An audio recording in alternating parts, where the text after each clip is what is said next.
Hello, I'm Debs. This is Debs Made This. Welcome. This is Friday Sews.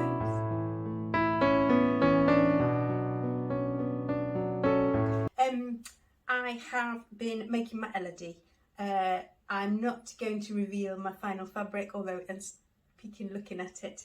But I am on with that. I have done the skirt. I've added inseam pockets. And it took ages to cut it to try and get the pattern how I wanted it to be, but because I'd only got 3 meters of fabric and I've made the midi length, I had to give up on some of the pattern being the way I wanted it to be, but that's okay. It's mostly the back skirt that I'm mithered about, but I think that'll be all right. So the change I made was to change the pocket piece. So it has these patch pockets on the front, and when you do an inseam pocket, especially in a fabric that's more floaty, less heavy weight, so like a linen, I think the patch pockets work really well. But if you're going to do an inseam pocket in a floatier fabric, I think you need to anchor it. So Jenny from Cashmerette did a blog post for the Curvy Sewing Collective, I want to say.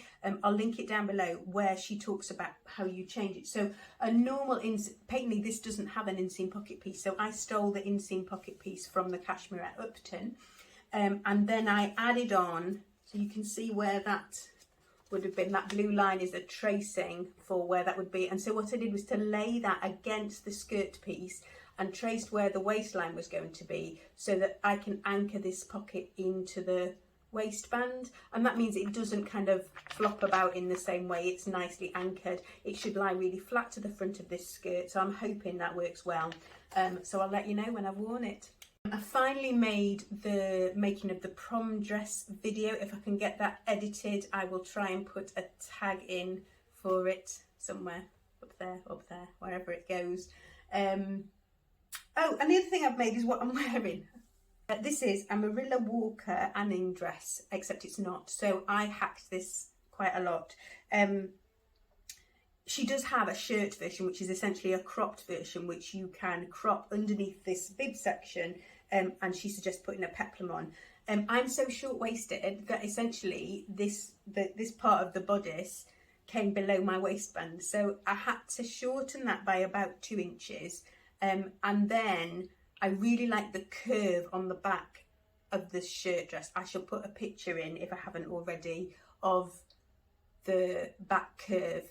And so that's on the dress, but it's not on the shirt. So what I wanted to do was to put that in. So it was a bit of trial and error. I traced that curve on the front, on the back, and then transferred that to my pattern pieces and ended up lopping maybe 30 centimetres, 20 or 30 centimetres off when I'd kind of felt that it was right. So I just kind of drew that curve in, and then it's hand sewn the hem. Now the fabric, I wasn't going to make it in this at all. I was supposed to be making it in a cotton that's been in my stash for ages, but this is my lawn or voile that I normally use to line summer dresses.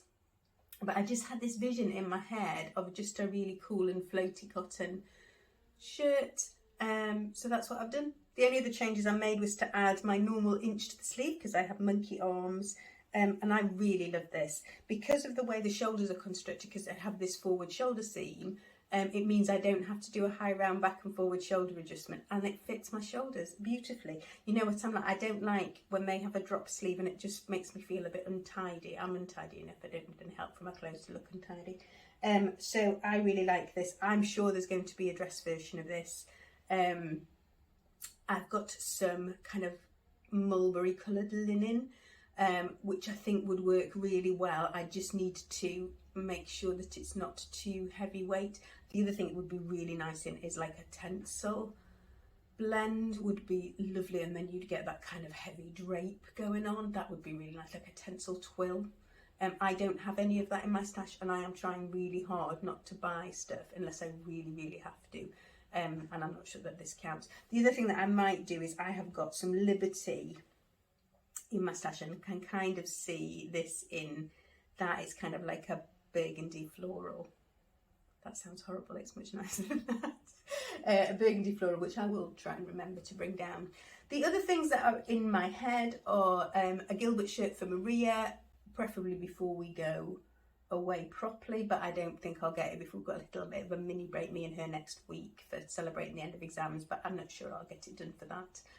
I also have in my head some other plans, which I will probably do a plans video if I can get my bottom in gear.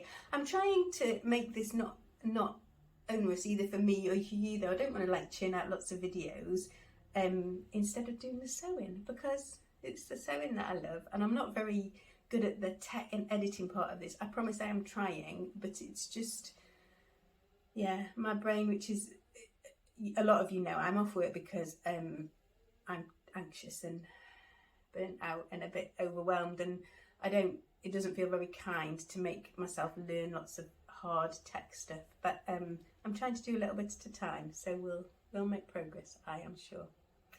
I hope you've had a lovely week. I hope you are getting some making done, and I hope the sun is shining for you. Please like and subscribe if you're enjoying what I'm making, and otherwise I'll see you again soon. Bye bye for now.